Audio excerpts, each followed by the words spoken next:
نبی سے تو محبت کر کے بیڑا پار ہو جائے۔ ابو ہریرہ رضی اللہ تعالی عنہ مدینہ کے چوک پر لیٹے ہوئے ہیں۔ حضرت ابو بکر صدیق رضی اللہ تعالی عنہ آتے ہیں، گزر جاتے ہیں۔ حضرت عمر رضی اللہ تعالیٰ عنہ آتے ہیں، گزر جاتے ہیں۔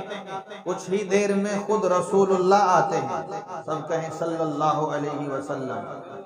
آقا جو ہی آتے ہیں دیکھتے ہیں ابو ہریرہ مدینہ کے چوک پر لیٹا ہوا ہے۔ آقا نے پوچھا ابو ہریرہ کیا بات ہے؟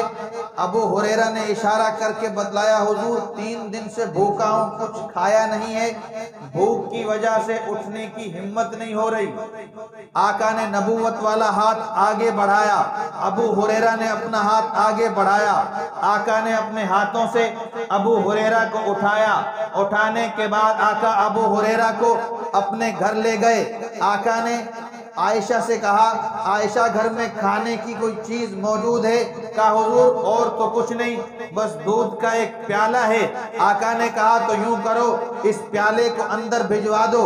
اتنی ہی دیر میں آقا نے ابو ہریرہ سے کہا ابو ہریرہ مسجد نبوی میں 80 طالب علم اللہ کا قرآن پڑھ رہے ہیں، 3 دن سے ان طالب علموں نے بھی کچھ نہیں کھایا، ایسا کر اتنے دودھ کا پیالہ آئے ان 80 طلبہ کو بھی مسجد نبوی سے لے آ۔ ابو ہریرہ جاتے ہیں، رستے میں دل میں خیال آتا ہے میں بھی 3 دن سے بھوکا ہوں، یہ 80 طالب علم بھی 3 دن سے بھوکے ہیں، دودھ کا ایک پیالہ ہے آخر بنے گا کیا؟ پر حکم مصطفیٰ تھا، بجا تو لانا تھا۔ ابو ہریرہ مسجد نبوی جاتے ہیں، جا کر 80 طلبہ کو آقا کی خدمت میں لے آتے ہیں۔ آقا عرض کرتے ہیں ابو ہریرہ ان کو لائن سے بٹھا، ترتیب سے بٹھا۔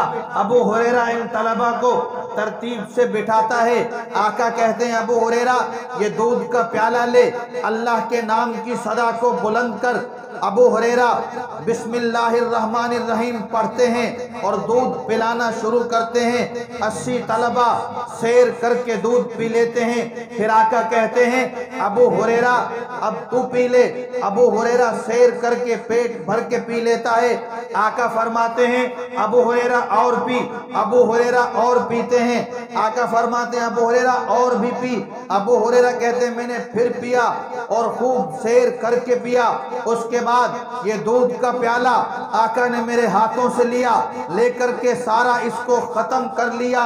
میرے دوستو حدیث کی کتابوں میں آتا ہے ابو ہریرہ کہتے ہیں قسم اس ذات کی جس کے قبضے میں میری جان ہے، اگر محمد الرسول اللہ یہ دودھ کا پیالہ میرے ہاتھوں سے نہ لیتے، خود ختم نہ کرتے تو قیامت تک اس پیالے کا دودھ ختم نہ ہوتا۔